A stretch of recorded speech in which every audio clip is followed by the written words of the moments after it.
एक सांटियागो नाम का शेपर्ड खजाने की तलाश में अपने होम टाउन स्पेन से इजिप्शियन डेजर्ट निकल जाता है और रास्ते में उसको एक जिप्सी वुमेन, एक किंग और एक एल्केमिस्ट मिलता है जो उसको रास्ते में उसकी मदद करते हैं। दोस्तों किसी को भी पता नहीं होता कि खजाना है क्या, बट खजाना ढूंढते ढूंढते उसको एक बहुत इंपॉर्टेंट चीज़ पता चलती है कि हमेशा अपने दिल की सुनो। तो चलिए दोस्तों देखते हैं इस बेहतरीन बुक द एल्केमिस्ट में ऐसे कौन कौन से लेसन हैं जो हम लोग सीख सकते हैं।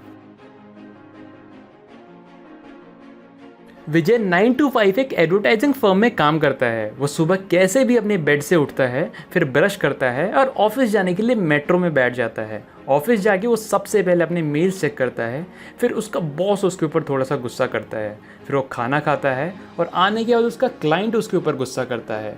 आखिरी का टाइम बस वो ये देखता है कि घर जाने का टाइम कब होगा। जब टाइम होता है तो वो घर निकल जाता है। दोस्तों ये स्टोरी देख के आपको ऐसा ही लगता होगा कि इसकी लाइफ कितनी डल है, पर दोस्तों विजय ने बहुत सारी चीज़ें दिन भर में नोटिस नहीं की।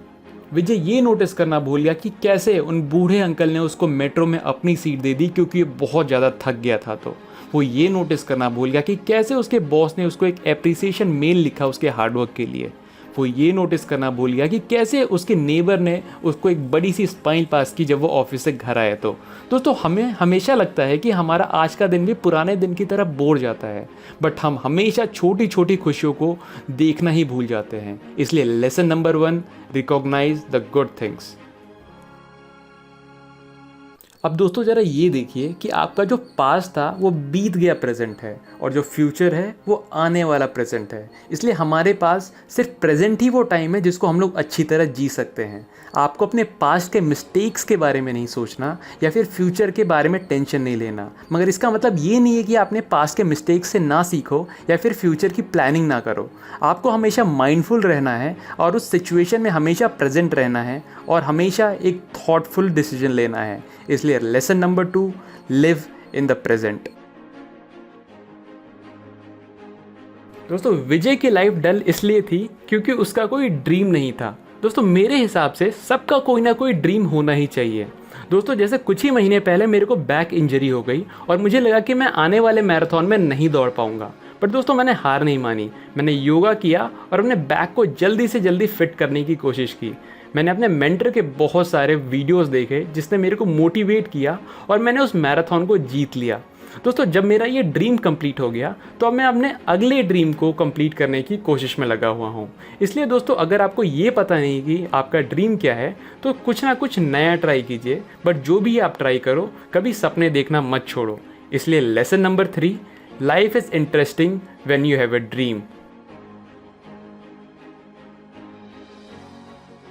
अब दोस्तों ये इमेजिन कीजिए कि विजय और मुझे दोनों को चेस सीखना है, इसलिए दोनों चेस के एक सेमिनार में जाते हैं जहाँ चेस सिखाया जा रहा है। और जब तक सेमिनार ख़त्म होता है विजय बहुत अच्छा चेस खेल सकता है, बट मुझे कुछ ज़्यादा समझ में नहीं आता है। बट दोस्तों ऐसा क्यों? विजय इतना अच्छा चेस कैसे खेल सकता है? ऐसा इसलिए क्योंकि सबका लर्निंग स्टाइल डिफरेंट होता है। विजय एक सोशल और वर्बल बंदा है जिसको लोगों से बात करने से सबसे ज़्यादा समझ में आता है। वहीं मैं विजय से बहुत ज़्यादा डिफरेंट हूँ। मुझे अकेले समझ में आता है और डायग्राम्स देख के समझ में आता है। इसलिए सबका लर्निंग स्टाइल डिफरेंट होता है। इसलिए दोस्तों अगर आप कोई स्टूडेंट हो या फिर टीचर हो, आपको ये याद रखना चाहिए कि सब लोग अलग तरह से समझते हैं। इसलिए lesson number 4, everyone learns differently.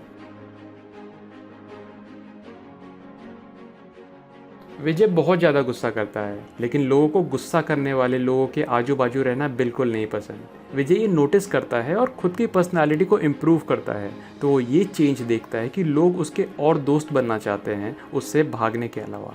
इसका एक और एग्जांपल देता हूँ कि राम को अपने आप को और बेहतर बनाना है, अपने इनकम को इम्प्रूव करना है। इसके लिए वो सेल्फ डेवलपमेंट सेमिनार्स अटेंड करता है और उससे सीखी हुई चीज़ें अपनी क्लाइंट पे अप्लाई करता है। इससे वो देखता है कि लोग उससे बहुत ज़्यादा अट्रैक्ट हो रहे हैं और इससे उसके कस्टमर्स, फ्रेंड्स और उसका हैप्पीनेस लेवल भी बहुत ज़्यादा बढ़ रहा है और इससे उसका हायर इनकम में भी इफ़ेक्ट हो रहा है। इसलिए दोस्तों lesson number 5, become better than you are. अब दोस्तों जो लास्ट लेसन मैं आपसे शेयर करने जा रहा हूँ वो इस बुक का कोर मैसेज भी है। Lesson number 6, follow your heart. हमेशा अपने दिल की सुनो। दोस्तों इस बुक की एक बहुत फेमस लाइन है कि whenever you want something all the universe conspires in helping you to achieve it. जब भी आप किसी चीज़ को शिद्दत से चाहते हो तो पूरी कायनात आपको उससे मिलाने में जुट जाती है। और दोस्तों ये थी समरी इस बुक की, जिसका नाम है the alchemist by Paulo Coelho.